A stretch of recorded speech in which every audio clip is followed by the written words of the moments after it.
here's a heart-touching story for you. The Old Man and the Wounded Wolf. In a quiet village nestled between snow-covered mountains, an old man named Kareem lived alone in a small wooden cabin. His only companions were the rustling trees and the distant howls of wolves. One evening, as Kareem gathered firewood near the forest, he heard a faint whimpering. Curious, he followed the sound and found a wounded wolf lying in the snow. Its leg was bleeding, caught in a hunter's trap.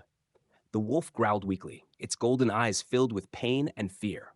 Kareem knew the dangers of helping a wild animal, but he couldn't turn away.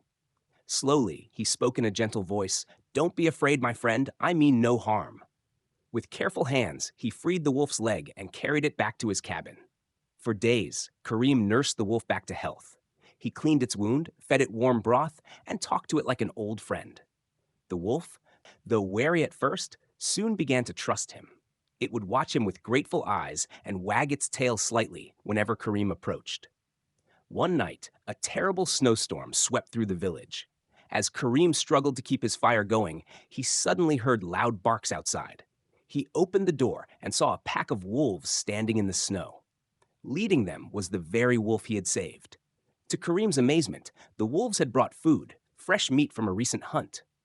The rescued wolf looked at him one last time before disappearing into the wild, leaving behind a bond that neither man nor beast would ever forget. From that day on, Kareem was never alone. In the dead of winter, when the cold was unbearable, the howls of his wild friend echoed through the night, a reminder that kindness never goes unnoticed.